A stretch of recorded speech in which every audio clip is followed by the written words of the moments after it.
하나님 은혜를 감사합니다. 오늘 날도 착고한데 사랑하는 성도님들 수요일 저녁 주님 앞에 나왔습니다. 아버지 하나님, 저희들 수요일 날 저녁엔 특별히 저희들 말씀 가운데 정말 깊고 지고한 주님의 교훈을 배우기를 원합니다.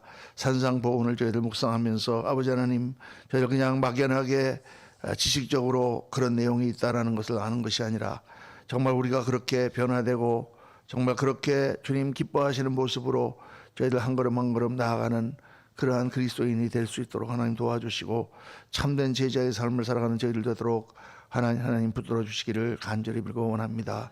오늘 저녁 말씀 묵상 가운데도 주 성령께서 충만하게 임재하시고 역사하셔서 영에서 영으로 교통하는 말씀, 성령께서 충만하며 성령께서 교통하심으로 우리들에게 깨달아지고 우리의 마음이 정말 애통하는 마음이 되는 귀한 은혜 역사가 일어나도록 하나님 도우시고 역사하여 주옵소서.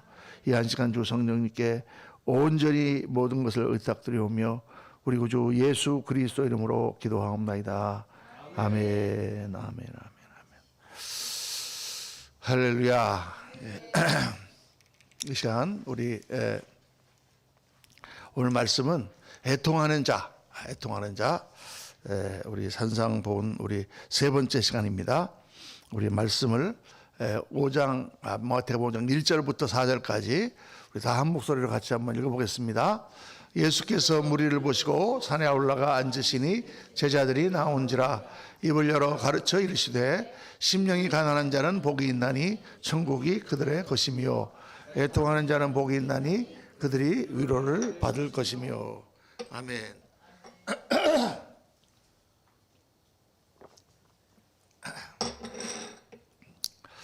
우리 이제 산상보훈에 대해서 우리 말씀을 묵상을 하면서 제일 처음 우리가 묵상하는 부분이 이제 바로 팔복에 관한 말씀입니다. 우리 첫 시간 정말 예수님께서 산에 올라가 앉으시고 제자들을 불러서 예수님을 따라오겠다고 결심한 제자들에게 무엇이 참 행복한 삶인가, 무엇이 천국 제자의 그런 마음 자세인가, 그것을 가르치신 것이 바로 팔복의 말씀이다, 이렇게 말씀드렸죠. 이 참 복이라는 것은 이 세상에서 풍성하게 살고 그냥 편안하게 살고 잘 먹고 잘 살다 하는 것이 참 복이 아닙니다. 그거는 그냥 축내고 가는 인생이죠. 정말 참 복은 뭐냐? 하나님 앞에 가치 있는 인생, 하나님 보시기에 하나님을 기뻐하시는 인생, 그걸 사는 게 정말 참 복이죠.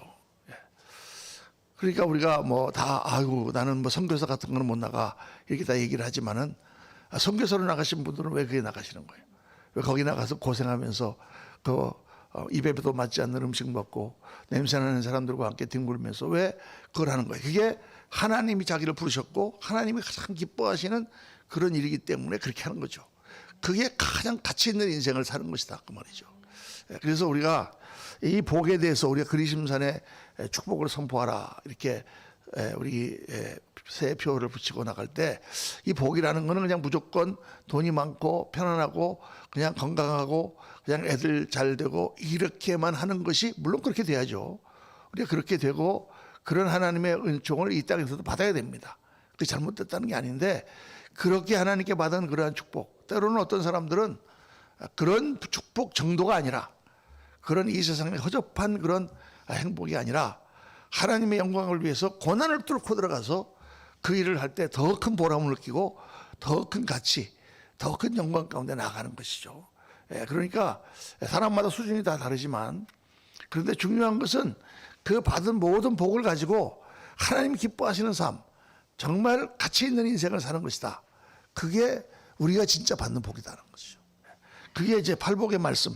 팔복에서는 정말 참 제자들은 어떠한 마음 자세를 가지고 살아야 되는가, 우리의 마음 자세에 대한 기본적인 그런 것을 말씀하고 계십니다. 첫 번째 복이 뭐예요? 심령이 가난한 자는 복이 있나니. 심령이 가난한 게 무슨 뜻인가? 내 마음이 갈급해서 늘 하나님을 찾는 그 마음이 복이 있다는 거죠.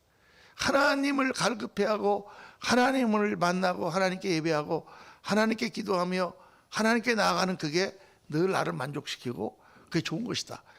조금 뭐 이렇게 세상에 나가서 그냥 맛있는 거 먹고 뭐 좋은 거 구경하고 이게 우리의 정말 즐거움이 아니라 하나님을 만나는 게 참 즐거움입니다. 그래서 파스칼이라고 하는 그 천재적인 철학자요, 수학자요, 신학자였던 그 사람이 자기의 그 명상록 팡세라고 하는 그 책에서 그렇게 얘기했죠. 사람마다 모두 큰 구멍이 하나 있다.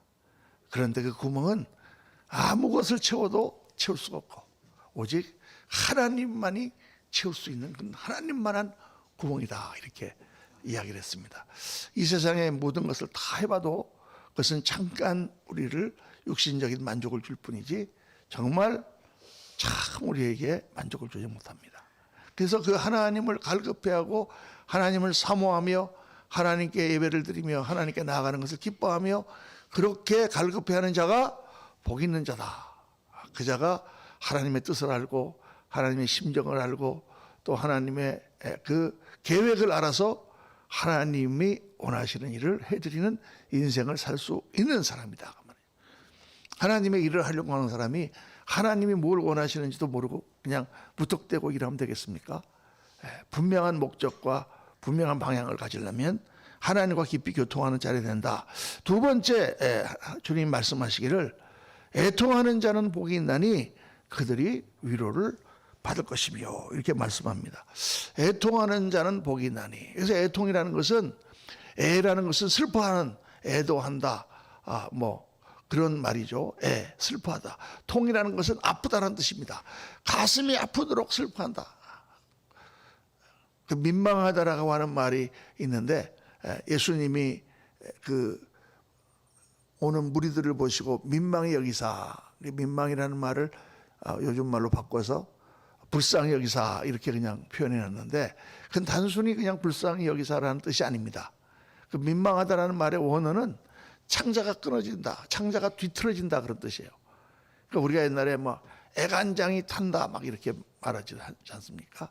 슬퍼서 막 간장이 막 타들어간다, 창자가 꼬인다 그런 뜻이에요. 그러니까 너무 슬퍼서 가슴이 아플 정도로 그렇게 슬프다, 안타깝다, 너무 마음이 그것 때문에 아프다 그런 뜻인데 그게 어떻게 복이 되는가? 어떻게 그게 복일까요? 기뻐하는 게 복이고 찬송하는 게 복이고 감사하는 게 복이지 어떻게 슬퍼서 애통하고 막 안타까워하는 게 복이 될 수 있을까요? 굉장히 역설적인 말이죠. 역설적인 주님의 말씀입니다. 여러분 살아가면서 우리가 울지 않고 살 수 있으면 얼마나 좋겠습니까? 정말 모든 것이 다 잘되고 편안해서 그렇게 행복하게 살면 좋겠지만 그러나 우리의 인생과 우리의 세상은 전혀 그렇지 못하다 그 말이에요. 모든 것이 그렇게 우리가 헤헤거리고 그냥 이렇게 살 수 있는 세상이 아니다 그 말이에요. 인간의 본성은 죄로 물들어 있고 세상은 온갖 죄악으로 가득 차 있고 그리고 우리 인생에는 가시원건기와 질병과 싸움과 온갖 문제가 가득 차 있다는 거예요. 나 자신을 볼 때, 주위에 있는 사람을 볼 때, 이 나라를 볼 때, 이 교회를 볼 때, 이 정말 하나님을 알지 못하는 영혼들을 볼 때 얼마나 가슴이 아프냐 그 말이에요. 그런 문제가 차 있는데 어떻게 우리가 그냥 헤헤거리고 살 수가 있는가? 그런 걸 보면서 애통하고 안타까워하는 그 사람이 복 있는 사람이다. 주님은 이렇게 말씀하는 것입니다. 그 사람이 정말 하늘나라 제자의 마음을 가진 사람이다. 그래서 어떻게 그럼 애통만 하면 되는가? 애통하는 자는 복이 있나니 어떻게 한다 그랬어요? 그들이 위로를 받을 것이며 하나님께서 그렇게 안타깝게 하나님 앞에 나와 하나님 앞에 구하며 그 문제를 해결하실 수 있는 분은 하나님밖에 없으니까 그 하나님 앞에 나와서 기도할 때에 하나님께서는 위로를 주실 수 있는 분이다. 진정한 위로는 뭡니까 여러분? 말로만 하는 위로가 아니죠. 진정한 위로는 말로만 하는 게 위로가 아니에요. 그 문제를 해결해 주는 게 위로예요. 누가 이렇게 뭐 아프면은 아파 죽겠어요. 그럼 가서 아이고 그래 아프지. 정말 너무 아플 거야. 나도 옛날에 아파봤어. 이렇게 얘기를 해주면 사람들의 마음이 좀 좋아집니까? 근데 그거는 마치 무슨 사탕을 갖다 바른다든가 아니면은 그냥 진통제를 갖다 놔주는 것에 불과한 거예요. 정말 위로는 뭐냐 하면 그 문제를 해결해 주는 거죠. 근데 그 문제를 정말 해결해 주실 분이 누구십니까? 우리 하나님이 해결해 주실 수 있지 않냐고 말이에요. 그러니까 우리가 애통하는 문제가 있을 때 아유 그냥 뭐 기도해봤는데도 안 되고 그냥 어쩔 수 없지 포기하고 체념하고 이렇게 살아가는 것이 아니죠. 성경은 그 문제를 놓고 하나님 앞에 다 안타까운 마음으로 가서 그 문제를 내어놓고 하나님의 위로를 받고 하나님의 해결을 받으라. 이게 성경이 하시는 말씀이죠. 내 성경의 양면성을 자꾸 얘기하다 보면은 그런 얘기를 많이 하는데 너무 우리가 욕심이 많고 막 그러면 성경에 지족하는 마음이 있으면 그 사람이 참 복이 있다 이렇게 말하잖아요. 만족하고 참 그래 하나님 주신 거 감사하지 이렇게 하는 것이 복이다. 그건 다른 말씀을 할 때 뉘앙스가 다른 상황이 다른 상황 가운데서 말씀하는 거예요. 너무 욕심내지 말고 이 세상 거 너무 탐하지 말고 하나님께서 먹을 것과 입을 것을 주시면 내가 족한 줄 알고 그렇게 주님 앞에 감사하는 마음으로 그런 것 때문에 막 그러지 마라 그런 뜻이죠. 그런데 다른 문제들에 대해서는 하나님은 그렇게 말씀하시지 않았어요. 성경에 보니까 많은 사람들이 하나님 앞에 가서 막 애통하며 기도하며 안타까워합니다. 모세가 백성들을 이끌고 갈 때 그 백성들의 우둔함과 그들의 완악함과 그들의 고집을 보면서 완고함을 보면서 다 하나님 앞에 엎드려서 금식하며 기도하며 그렇게 그 백성들을 이끌어 간다고 말이죠. 느헤미야가 나중에 우리가 묵상했습니다마는 예루살렘 성이 무너진 것을 보면서 정말 애통하며 그래서 그 문제를 우리가 닥친 그 안타까운 그 해결할 수 없는 문제를 해결해 주실 분은 하나님밖에 없으니까 그 문제를 가지고 하나님 앞에 나가서 통곡하며 기도하는 사람은 복 있는 사람이다. 참 이 말씀을 제가 묵상하다가요 정말 답답해. 우리 성도님들이 문제가 가득하신 분인데도 기도하지 않습니다. 기도하러 나오지 않아요. 기도의 자리를 마련해 줘도 안 나와. 목사님이 밤늦게까지 기도해 주겠다 그러는데도 안 나와. 뭔 정동진에 가서 태를 보면은 뭔 복을 그렇게 많이 받을 거라고. 성구영신 예배 때 정동진에 가서 해보면 뭐 해가 뭐 복을 갖다 줍니까? 아이고 참나. 하여간 우리나라 사람들도 뭐 이제 놀러 가서 뭐 바람 쐬고 그럽니다. 정식 그렇다면 좋겠는데 그럼 뭐 길을 받으러 간다고 뭐 저기 뭐 저 해변가에 가서 그냥 벌러벗고 누워서 길을 좀 몸이 타도록 좀 받으시지. 그런데 우리가 밤에 새해를 시작하면서 하나님 앞에 복을 빌고 또 하나님 앞에 새해를 놓고 기도하고 또 같이 그냥 기도를 해주겠다 그러는데도 안 오는 사람은 안 와. 그럼 어떻게 하겠어요? 제가 이제 그 새해 기도 제목을 다 받아가지고 제가 매일 아침 그 기도 제목을 놓고 기도하고 있습니다. 그 덕분에 우리 성도님들의 자녀들 이름을 다 외웠어 제가. 할렐루야. 그 오늘 아침에 기도하다가 갑자기 그 생각이 나는 거예요. 나는 이렇게 열심히 기도하는데 본인들은 기도하고 있나? 나는 새해마다 나와서 기도하는데 본인들은 정말 기도하고 있는 거야? 아니면 그냥 목사님한테 탁 던져주고 막 자기는 다 잊어버리고 있는 거야? 내가 가서 대신 살아줄 수도 없고. 그러니까 정말 이 문제가 중요한 문제인 거죠. 우리가 어떤 문제를 보고 그냥 그 문제를 놓고 그냥 그냥 포기하고 살지 이게 아니라 그 문제를 놓고 하나님 앞에 나와서 안타깝게 집착하며 그렇게 기도할 때 하나님께서 그 문제를 해결해 주시고 또 그 가운데 우리가 영광을 하나님께 돌리게 된다고 말이죠. 자, 그래서 하나님만이 문제를 해결할 수 있고 문제를 가지고 하나님 앞에 나가 애통하는 사람은 복 있는 사람이다. 그러면 무엇을 우리가 애통하며 기도해야 할 것인가? 이게 문제죠. 뭐 애통할 게 너무나 많습니다. 이 세상도 뭐 정부에 대해서 애통하는 사람도 있을 수 있고 이 나라 정치가 왜 이런가 애통하는 사람도 있을 수 있고 경제가 왜 이런가 뭐 다 애통할 수 있겠지만은 우리 성도님들이 정말 애통하며 하나님 앞에 제자로서 기도해야 될 내용이 무엇일까? 세 가지를 여러분과 함께 묵상하는 겁니다. 첫째는 변화되지 않는 나 자신을 보며 애통하면서 기도해야 돼요. 저는 이거는 평생 우리가 모든 그리스도인들이 주님의 제자들이 나 자신의 모습을 하나님 앞에 내놓고 정말 기도해야 됩니다. 이 영적 소경의 특징이 뭐냐? 영적 소경의 특징은 죄를 지어놓고도 그게 죄인지를 모르는 거예요. 눈이 어두우니까. 더러워도 더러운 줄 모르는 거예요. 영적 소경들은 보이질 않으니까. 그러니까 악한 일을 하면서도 그것이 악한 줄 모르고, 또 내가 지금 잘못돼 가고 있는데 그것이 잘못된 것인 줄 모르고, 많은 사람들이 이 정도 신앙생활하면 됐지, 그래도 내가 뭐 몇십 년 동안 교회를 다녔는데 이 정도면 됐지, 이렇게 생각한단 말이에요. 그런데 누가 주님이 그렇게 하면 된다고 그랬어요?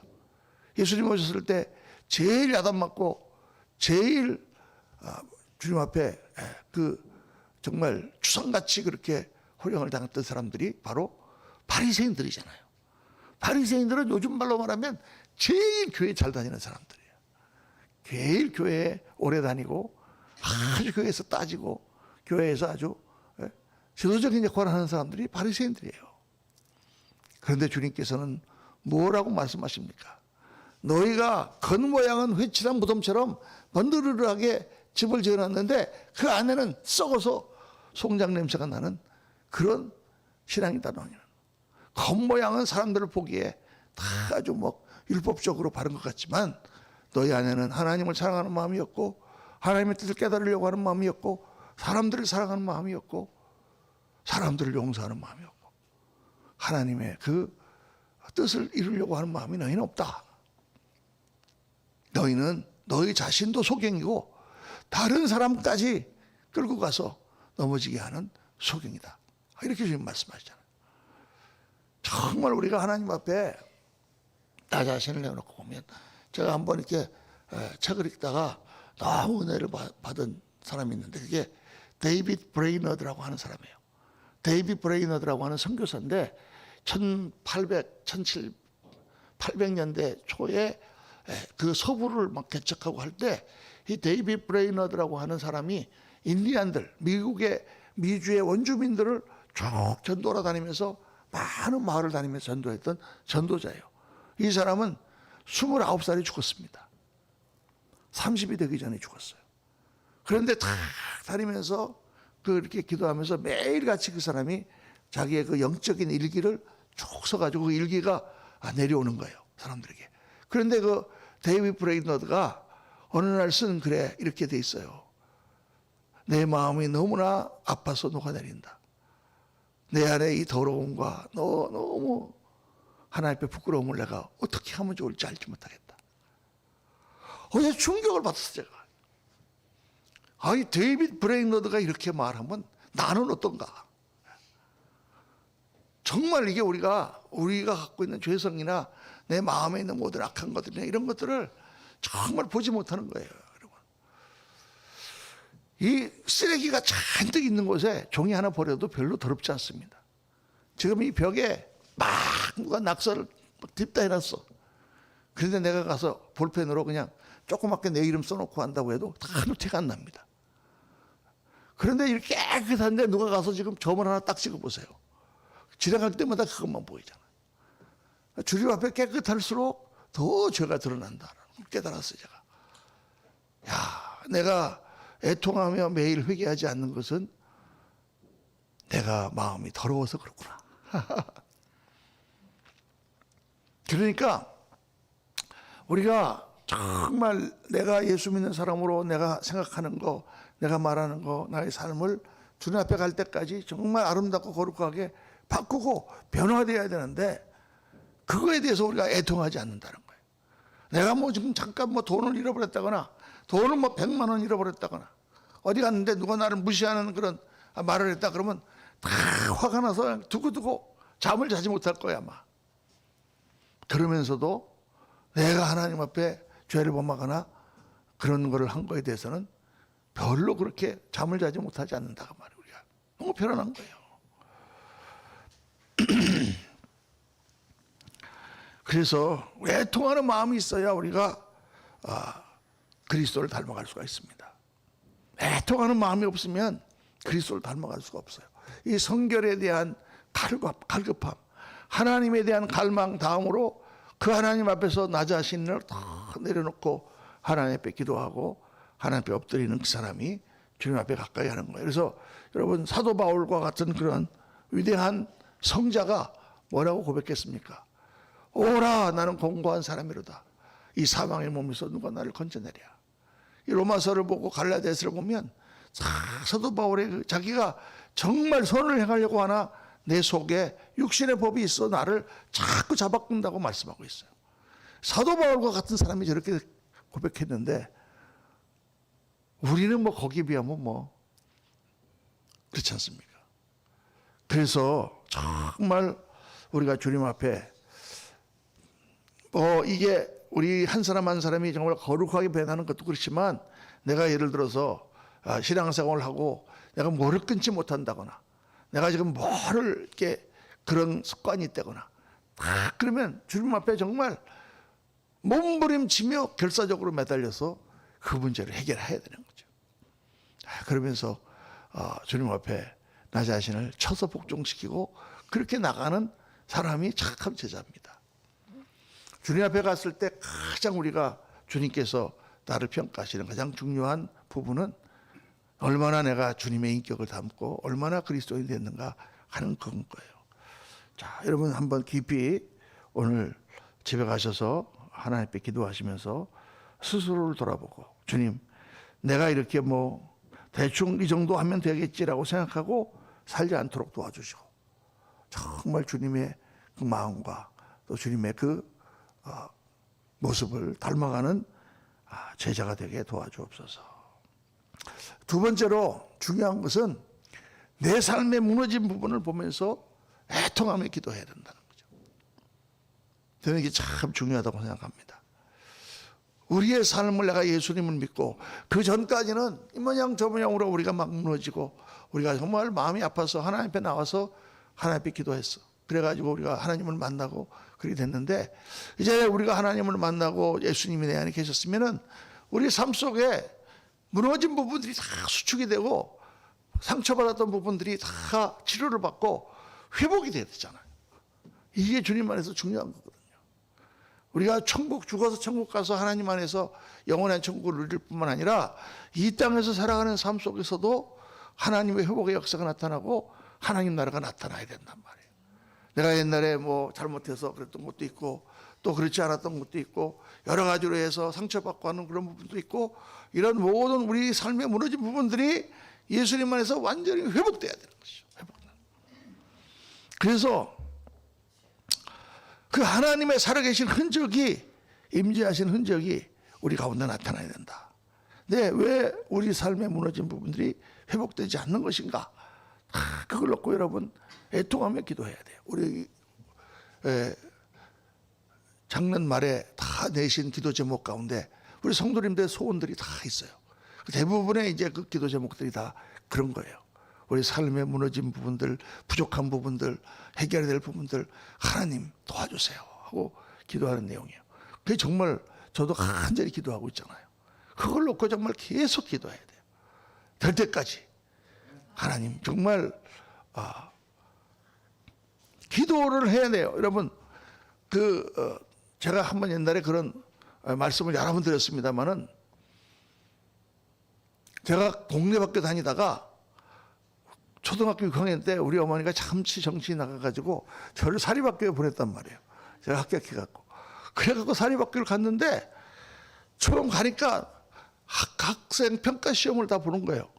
그래갖고 우리 그 당시 학생 수가 이제 한 반에 한 70명쯤 될 70명에서 많을 때는 80명 되는 그런 콩나물 교실에서 우리는 초등학교를 다녔는데 거기 딱 가니 거기는 45명이야 학생이. 요즘에는 뭐 25명 그러지만 그 당시만 하더라도 45명, 40명 이거는 뭐 엄청나게 이거는 사립학교.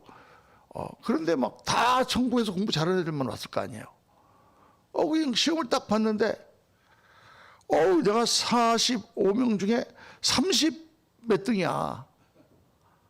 그런 등수는 제가 받아본 적이 없습니다. 평생. 아니, 왜 이랬지? 공부 잘하는 애들 와서 그런가? 그리고 이렇게 딱 보니까, 저는 깜짝 놀랐어요. 그 애들 중에 한 거의 3분의 2가 가리고 울고 있더라니까. 저는 그때 깜짝 정말 어린 나이에 충격을 받은 게 시험을 잘못 봤다고 우는 애들을 처음 본 거예요. 제가 다녔던 그런 학교에서는 20점을 맞아도 뭐 선생님이 나와 그러면 가서 탁 책박스를 한번 맞고 뭐 해 그러고 들어오지. 아무도 그 시험 못 봤다고 우는 애가 없어. 그래서 제가 깨달았다는 거 아닙니까? 그때 중요한 인생의 진리를 깨달았다니까요. 초등학교 강의 때 뭡니까? 공부를 잘하는 애들은 시험을 못 보니까 우는구나. 공부를 못하는 애들은 시험을 못 봐도 웃는구나. 이게 공부 잘하는 애들하고 못하는 애들 차이야. 근데 살아보니까 공부만 그런 게 아니더라니까요. 김연아 선수는 금메달을 못 따면 울어. 은메달도 얼마나 좋은 건데 우리는 올림픽에 나갈 수는 있나? 그렇게 생각합니까, 여러분? 공부를 잘하는, 운동을 잘하는 애들은 그게 안 되면 우는 거예요. 정말 목회를 해보니까 목회를 잘하는 목사님들은요, 목회가 안 되니까 울어. 근데 그냥 목회를 못 하시는 목사님들 보니까 그냥 10년, 20년, 10명 데리고 있으면서도 그냥 헤헤거리고 맨날 다녀. 그거 차이예요, 여러분. 그러니까 우리가 그럼 목사님 맨날 나는 울고 있어야 되겠네요. 뭐 욕심을 많이 갖고 꼭 그러라는 게 아니라 내 삶의 이런 부분은 하나님 고쳐주셔야 됩니다 하고 하나님 앞에 청구서를 내밀고 하나님 앞에 매달리고 기도해야 돼요. 그러면 고쳐지는 거야. 하나님의 역사가 일어나는 거야. 그러니까 주님 뭐라고 그러셨어요? 구하라 그리하면 주실 것이요, 찾으라 그러면 찾을 것이요, 두드리라 그러면 열릴 것이라, 그렇게 말씀하셨잖아요. 3번 똑같은 말씀하신 거예요. 기도하를 가르쳐 주시면서 뭐 어떻게 가라 그러셨습니까? 이 한밤중에 친구가 멀리서 와서 허덕허덕 배 고파갖고 죽어가려고 그러는데 떡 해놓은 게 없어. 그 옆집에 갖고 밤 자정인데 문을 막 두들겨갖고 야, 떡 좀 빌리자. 이 밤중에 무슨 소리냐. 내일 와라, 내일 아침에. 아니야, 내 친구가 지금 죽어가려고 그래. 간청해서 떡을 받는 것처럼 기도해라. 어떤 과부가 그냥 재판관이 있는데 이 사람이 못돼가지고 돈 받고 그런 사람만 잘 해주고 가난한 사람은 돌아보지도 않는 판사가 있는데 너무 억울한 일을 당한 과부가 매일 따라다니면서 그 판사가 지나갈 때마다 판사님 제 문제 좀 들어주세요. 계속 그러니까 나중에 그 판사가 귀찮아서라도 그 과부의 청을 들어주지 않겠느냐. 너희는 이렇게 기도하라 하고 주님이 가르치셨단 말이죠. 그러니까 하나님이 그냥 주시면 되지. 참 신기하지 않습니까? 하나님이 그냥 주시면 되지.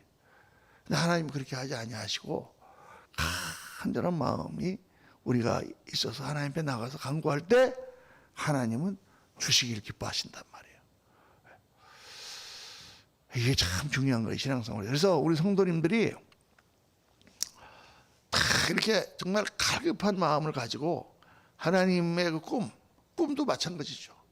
하나님께서 우리에게 주신 꿈이 있잖아요. 그 꿈을 다 크게 가지고 그 꿈을 놓고 기도하면서 그 꿈을 바라보고 나가야 돼요. 그게 간절함을 가지고.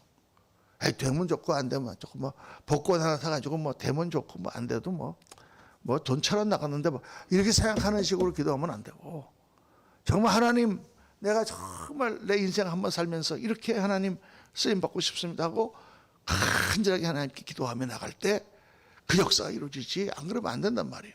여러분, 아까 그 느헤미야 얘기를 잠깐 했지만은 그 느헤미야서 1장을 보면 어떻습니까?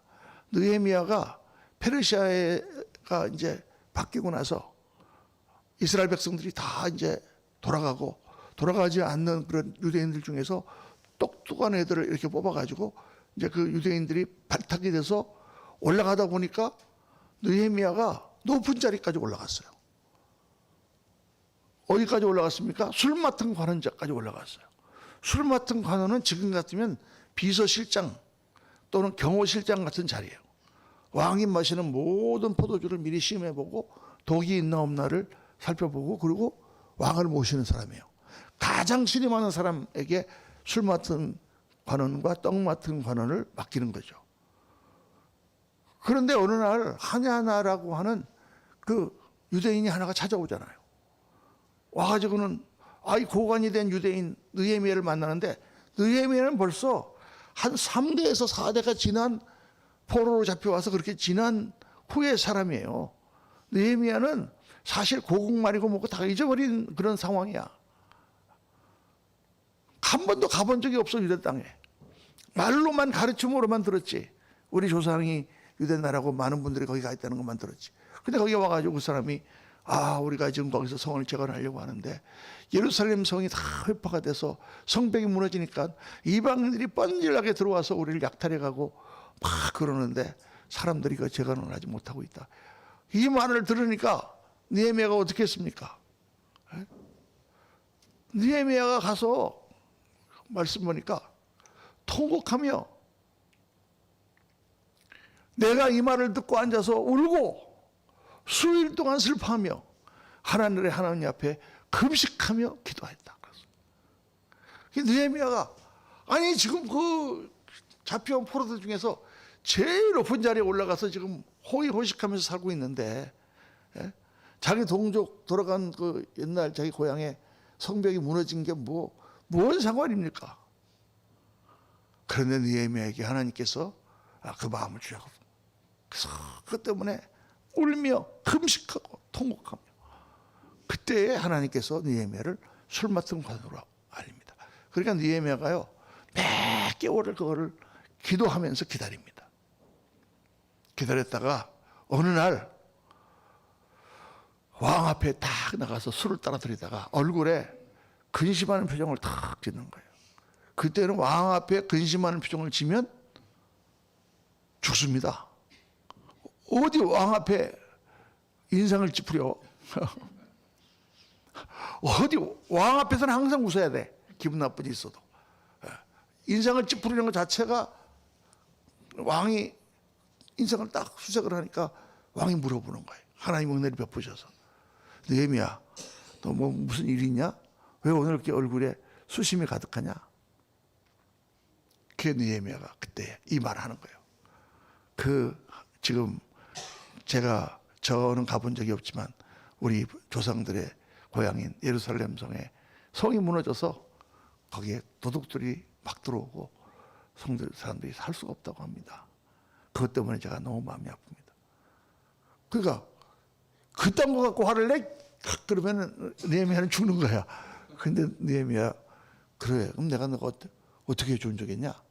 이렇게 왕이 물어보니까 다 기도하고는 황제폐하 저에게 잠깐 한 두세 달의 말미를 주시면 제가 거기서 가서 필요한 모든 목재와 석재를 다 내가 증발할 수 있는 권한을 저에게 주시고 제가 거기까지 갈 수 있도록 통행하는 통행권을 다 주시고 그렇게 딱 해서 가면은 제가 다 몇 달 만에 그 일을 다 마치고 돌아오겠습니다. 쫙 플랜을 얘기하는 거예요. 느헤미야서를 정말 우리 한번 묵상해 보면 대단한 사람입니다. 머릿속에 다 들어있는 거예요. 자기가 어떻게 하고 어떻게 할 것이 다 준비가 돼 있고 그리고 그 왕 수십을 한번 보였다가 잘못하면 모가지가 날아가는 그 상황 가운데 발걸음을 탁 내딛습니다. 그래서 결국 느헤미야가 성벽을 완성하잖아요. 그 성벽을 완성하는 그 모든 것의 모티브, 모든 것의 시작은 어디서부터 시작됐느냐? 그가 그 말을 들었을 때 가슴이 안타깝고 애통하는 마음이 생겼던 것에서부터 시작됐다는 거예요. 애통하는 마음이 안 생기면 절대 그렇게 되지 않습니다. 아니 뭘 내가 다 모든 걸 잘 살고 있는데 리스크를 그런 쓸데없는 리스크를 걸어가지고 위태하게 될 필요가 뭐 있어. 한양한테 그냥 돈이나 좀 붙여갖고 그냥 보내지. 예? 이게 이제 다른 거예요, 여러분.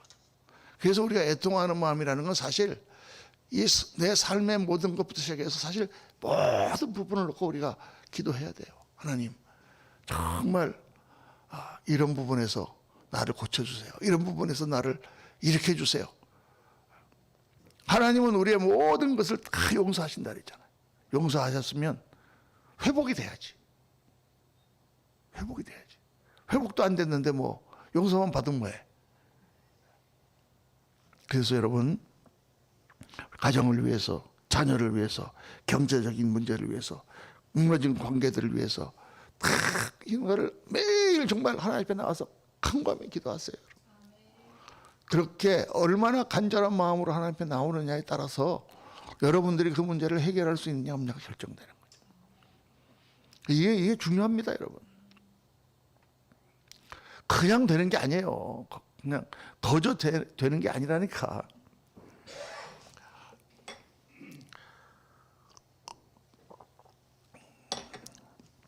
세 번째, 잃어버린 영혼을 위해서 애통하며 기도해야 됩니다. 어두운 세상에서 방황하며 고통하다가 죄 가운데 심판으로 빠져들어가는 그런 영혼들에 대한 애끓는 마음이 있는가? 우리 교회는 세상의 복음을 전하는 유일한 도구입니다. 하나님께서 우리를 먼저 믿게 하시고 교회를 세우게 하시고 그리고 복음을 전하는 사명을 맡겨주셨죠. 그래서 선교도 영혼에 대한 애끓는 마음이 있어야 돼요.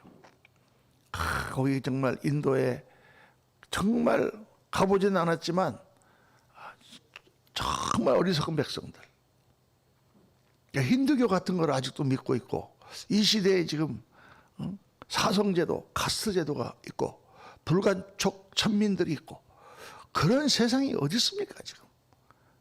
참 이렇게 세상이 개화가 됐는데도 아직도 그런 나라들이 너무 많아요. 동남아시아도 그렇고 아프리카도 그렇고 남미도 그렇고 북한도 그렇고 중국 막 그렇고. 그냥 제가 한번 무슨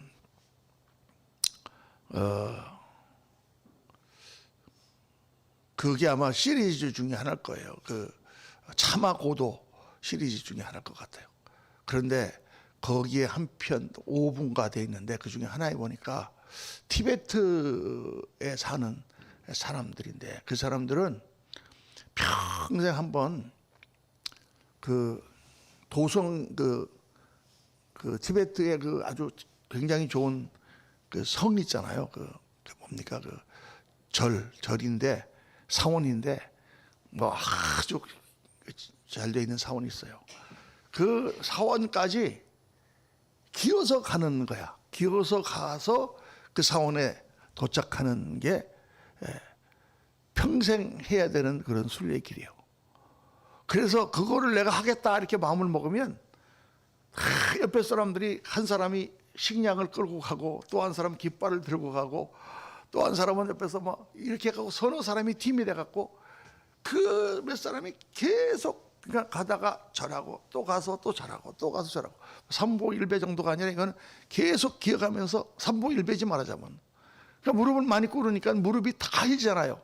그러니까 가죽을 거기다 대고 또 손에다가도 이 가죽을 대갖고 엎어지고 거기서 거기까지 가는데, 가다가 산이 있으면 또 산도 넘고 강이 있으면 또 강도 가면서, 야, 그래가지고 거의 6개월 정도를 그렇게 하면서 그 상황까지 가는 거예요.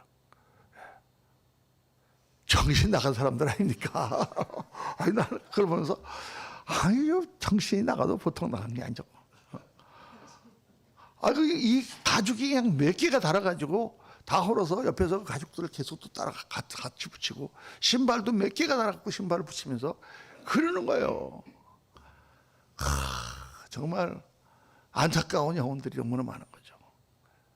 어렸을 때부터 정말 잘못 배워가지고 그렇게 가는 거예요. 그게 무슨 복이 될 거라고. 밥도 안 먹고 그냥 가서.